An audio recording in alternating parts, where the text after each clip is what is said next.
السلام علیکم پیارے بچوں، کیسے ہیں آپ سب؟ آج جو کہانی میں آپ کے لیے لے کر آئی ہوں وہ ایک کبوتر اور ایک بیا کی ہے۔ تو منظر کچھ یوں تھا کہ کبوتر ایک بہت بڑی عمارت میں رہتا تھا۔ عمارت آپ کہہ لو، ایک بلڈنگ تھی، ایک گھر تھا جس میں ایک روشن دان بنا ہوا تھا اور وہ اس میں رہتا تھا، جبکہ اس عمارت کے سامنے ایک باغ تھا اور باغ میں ایک درخت کے اوپر بیا نے اپنا گھونسلہ بنایا ہوا تھا۔ اب ہوتا کچھ یوں تھا کہ بارش آتی تھی تو بیا کا گھونسلہ بھیگ جاتا تھا، آندھی آتی تھی تو بیا کا گھونسلہ ٹوٹ کے گر جاتا تھا اور بیا بیچارہ اگلے پورے دن اپنا گھونسلہ بناتا رہتا تھا، اپنے گھر کی مرمت کرتا رہتا تھا، اپنے گھر کو صحیح کرتا رہتا تھا۔ جبکہ دوسری طرف کبوتر میاں آرام سے اپنے روشن دان میں بیٹھے رہتے تھے اور بیٹھے بیٹھے وہ دیکھتے رہتے تھے کہ بیا کر کیا رہا ہے۔ ایک دن ہوا کچھ یوں کہ کبوتر گیا بیا کے پاس۔ اس نے کہا بیا کو کہ میاں میری بات سنو، بارش آتی ہے تو تمہارا گھر بھیگ جاتا ہے، آندھی آتی ہے تو تمہارا گھر ٹوٹ جاتا ہے، ذرا سی ہوا چلے تو تمہارا گھونسلہ بالکل ہی زمین پہ گر جاتا ہے، اور پھر ہوتا کیا ہے، پھر اگلے پورے دن میں تم اپنا گھر صحیح کرتے رہتے ہو، تنکا لے کر آتے ہو اور اپنا گھر بناتے ہو، اور وہی ہوتا ہے اگلا کوئی طوفان آتا ہے اور تمہارا گھر پھر گیا ساتھ ہی طوفان کے۔ تو بھائی تم ایسے کرو کہ میرے گھر میں آ جاؤ، میرے گھر کے ساتھ والا جس روشن دان میں رہتا ہوں اس کے ساتھ والے روشن دان میں تم آ کے رہ لو، کم از کم ان سارے جھنجھٹوں سے تو بچ جاؤ گے نا۔ بارش آئے، آندھی آئے، طوفان آئے، تمہیں کوئی پرواہ نہیں، تم آرام سے وہاں بیٹھنا اور موسم کا مزہ لینا۔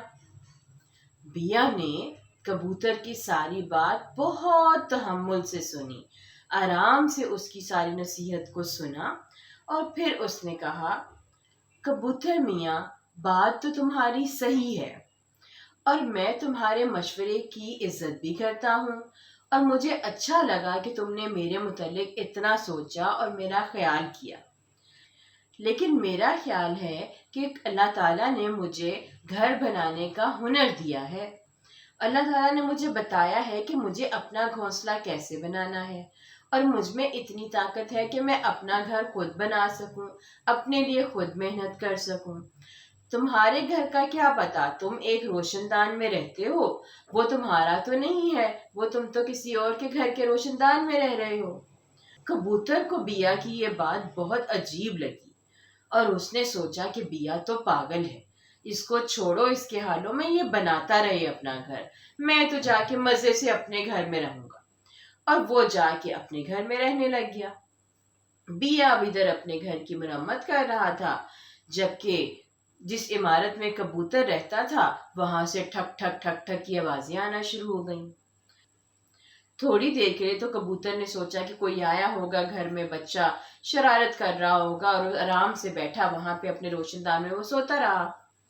لیکن جب کھٹ کھٹ کھٹ کھٹ کی آوازیں ختم ہی نہ ہوئیں تو کبوتر نے کہا میں ذرا جا کے دیکھوں تو صحیح ہو کیا رہا ہے اس گھر میں۔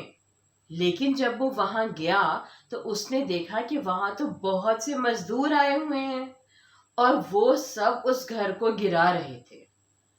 اب کبوتر کو صحیح پریشانی ہوئی، کیونکہ وہ تو اسی گھر کے روشن دان میں رہتا تھا اور اتنے عرصے سے اس گھر میں رہ رہا تھا کہ اب کبوتر بالکل ہی بھول گیا تھا کہ اس نے محنت کیسے کرنی ہے، اور وہ یہ بھی بھول گیا تھا کہ اس کو گھر کیسے بنانا ہے، اسے اپنا گھونسلہ بھی بنانا نہیں آتا تھا۔